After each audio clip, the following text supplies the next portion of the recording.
We're what powered the flight of mankind to the moon here in Huntsville. Early on, they were testing the big Saturn V engines, the F1 engines, were tested here at Marshall Space Flight Center. So when we were children, we'd come home from school in the afternoons and all the windows would start shaking about 3:30 or 4 o'clock. I mean, literally for 35 miles around Marshall Space Flight Center and the whole valley, things would shake, your house, your windows, and everybody felt it. And once you feel that thunder in your chest, that excitement, it never leaves you. 3, 2, 1, 0. Liftoff. America's return to space as Discovery clears the tower.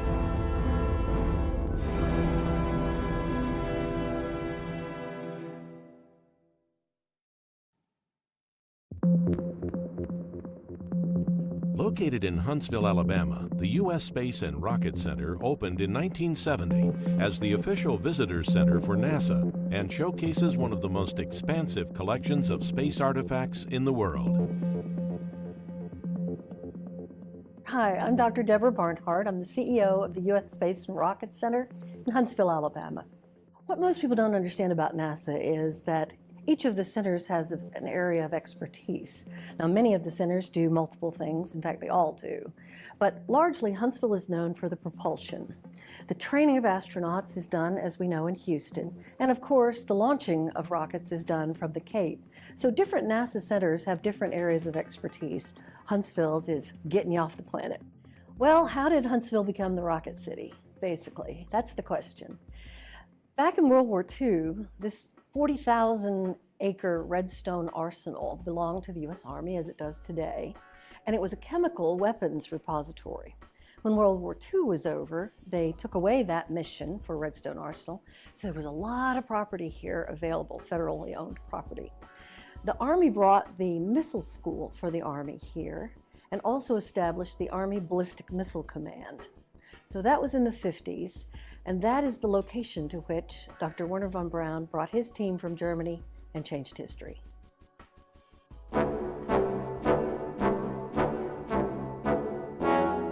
Dr. Wernher von Braun worked to develop rockets for Nazi Germany. After the war, he was brought to the United States as part of Operation Paperclip.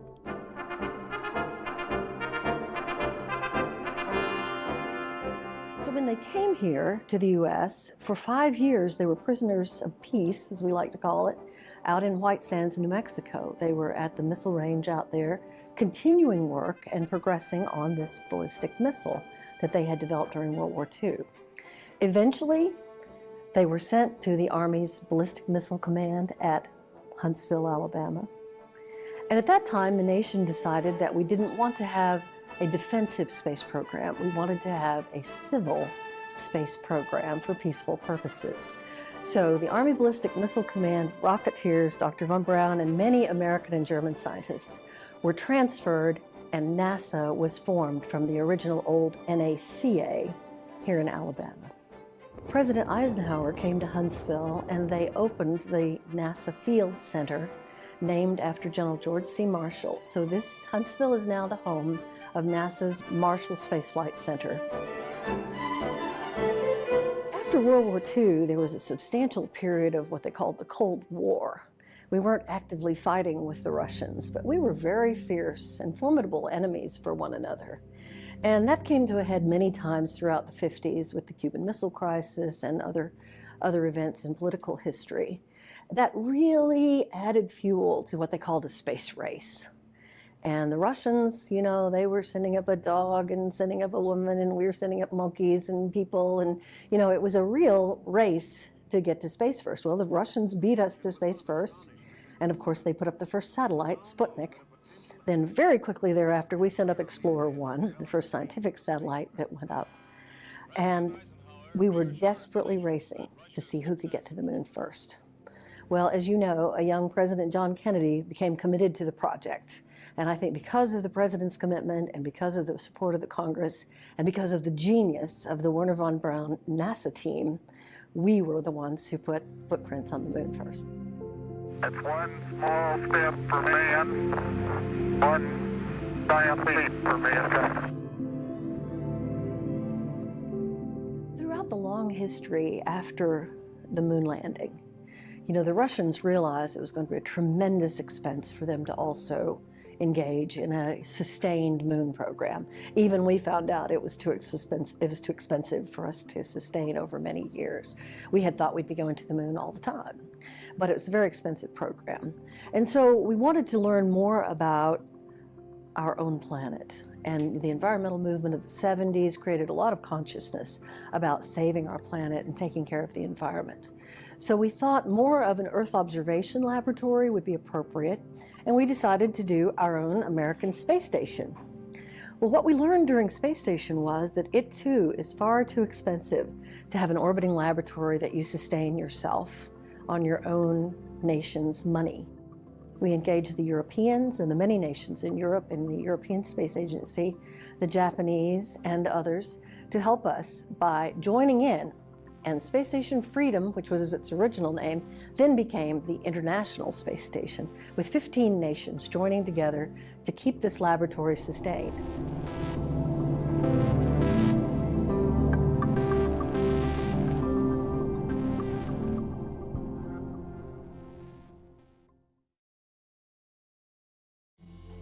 We now return to the unseen world. However great our growing pains may have been in the Army or at the Marshall Space Flight Center, and we have had some terrific ones, Huntsville and Madison County have always extended a helping hand. Office holders, merchants, clergymen, educators, and industrialists have pitched in to build new streets, shopping centers, homes, and other facilities to serve a booming population. The U.S. Space and Rocket Center was created because Dr. Von Braun went to the legislature of the state of Alabama and he said, "We're about to go to the moon from Alabama, and you need a showcase for this. It's going to be historic, and you need to tell this story about what happened in Alabama." So the legislature of the state of Alabama created the U.S. Space and Rocket Center here in Huntsville. The Army donated the property off the front side of that Redstone Arsenal that used to be the missile school. And we opened in 1970 as the official NASA Visitor Center for the Marshall Space Flight Center.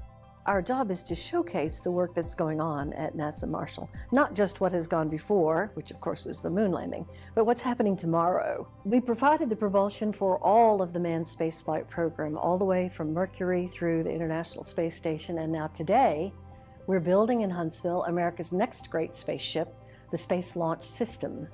Essentially, Space Launch is an original Apollo Saturn V rocket with 2 solid rocket boosters added on either side, those things, little cigar-like shaped things that come off the space shuttle. They extended those by 1 segment and added those to the mighty Saturn V.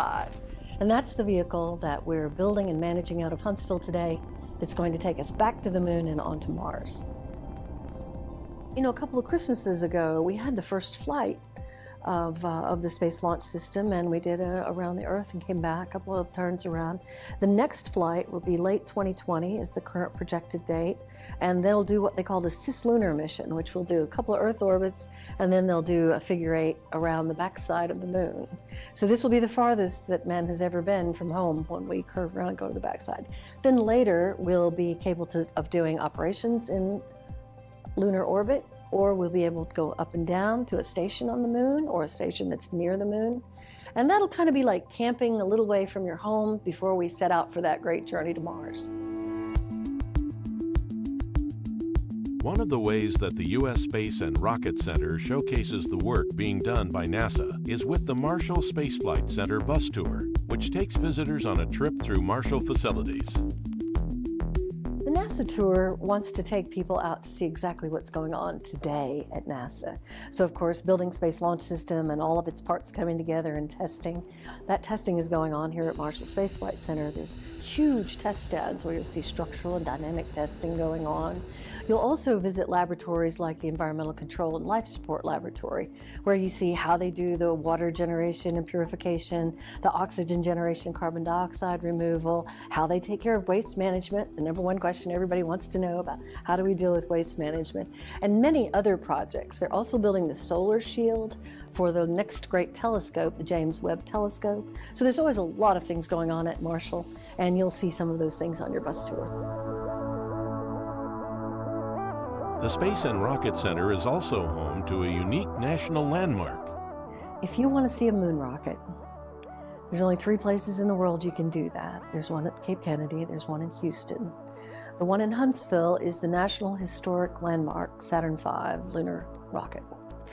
And the reason it is the National Historic Landmark is that it was designed, built, engineered, and managed out of Huntsville, Alabama. This is where it was born.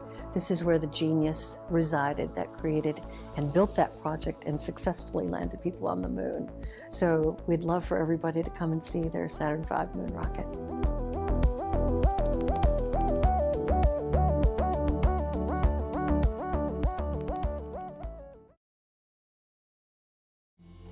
We now return to the unseen world.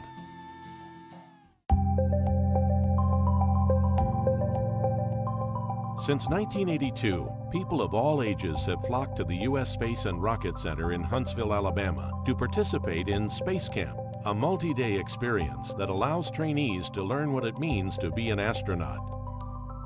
One day later, Dr. Von Braun was walking through the rocket park at the U.S. Space and Rocket Center, and he said, "You know, this is crazy. We've got football camp and cheerleading camp and band camp.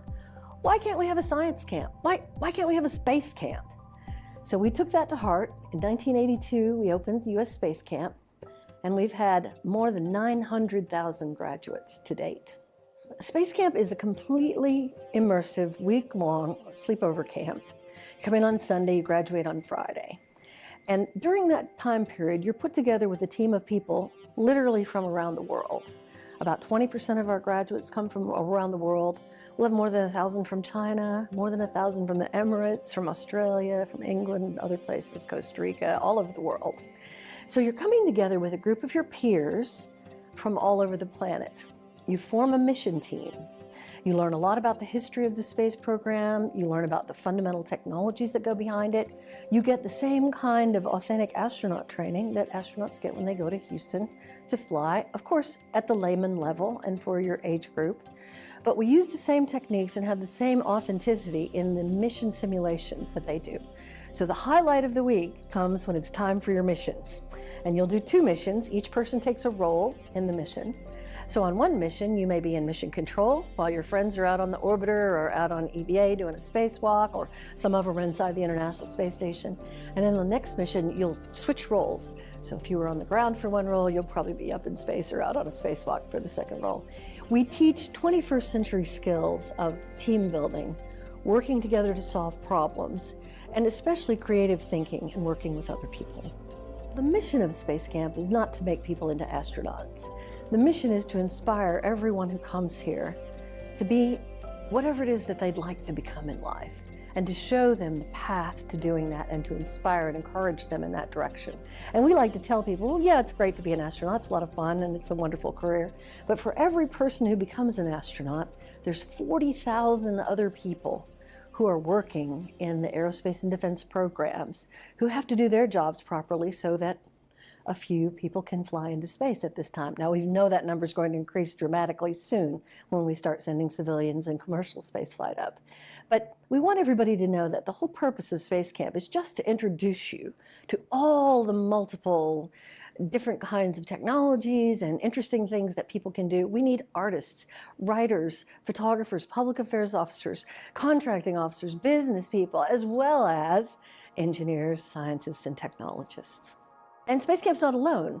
She has a sister camp called Aviation Challenge, where you do the same thing. You enter into the same kind of training that you might enter as a jet pilot or a military person. It has a little more military feel to it, and you do some dogfighting or maybe a humanitarian rescue mission from your aircraft. Then we have an all-robotics camp. And this is not just Legos on a tabletop. This is you build and fly an airborne robot, a UAV, UAS, a tabletop robot, a terrestrial or planetary robot, and you build and fly an underwater robot in our water tank or down in the lake. So we're showing the cross-cutting nature of robotics in the robotics camp. And we also have a new cyber camp. Cyber camp aims to bring people to the awareness that cyber is the new battlefield. It is the battlefield of today and of tomorrow. And if we're not educating ourselves about being able to have superiority in cyber technology, we will not be able to defend our lifestyle, our systems, or our technologies. The camp experiences offered by the U.S. Space and Rocket Center open its visitors' eyes to the wonders of space. The first question about space travel is always, why must we travel in space? Well, you could say, well, because it's there. I have a favorite cartoon that shows a picture of a Conestoga wagon and 2 oxen, empty, heading off into the plains, and it says, people send unmanned probes to explore the West. It's that, where humankind goes, there goes our culture, there goes mankind. But I think space exploration is not just for moving and leaving. We don't want to trash this planet and have to leave the planet. Elon Musk thinks we're going to have to leave the planet for sure, sooner or later, because of the condition of our planet, and I disagree with him about that. I think that one of the only roads to salvation, environmentally speaking, and from a planet protection point of view, is for us to continue space exploration, because those very same technologies that we fine-tune as we do space exploration are the same ones we need to save the planet. Water reclamation, energy, we were just chatting about energy, waste management, planet-wide, food production. All of those things are critical necessities for space exploration, and we learn so much in the wake of exploration that can also be applied to saving the planet. When visitors come to the Space and Rocket Center, we want them to take away an appreciation for what we've accomplished in space. People come from the world over, literally weekly, to this location to see and appreciate what America has accomplished in space. They want their children to have that heritage too. They don't take it for granted as we do. So I want people to take away an inspiration for the future, and I want them to see a place for themselves and a way that they can support what goes on in space, and the way that they can understand the value of space exploration and of Earth observation, so that as we leave the planet, we also learn how to care for the planet. The wonder of space travel, I think, is just that primal urge in mankind to explore. It's what's over the next hill, what's over the horizon, what else is there to know, what else is there to see. And exploration for the purpose of broadening, the culture, humanity, expanding the race, sustaining the race, our knowledge increase, just the human desire to accomplish and to move forward and to explore.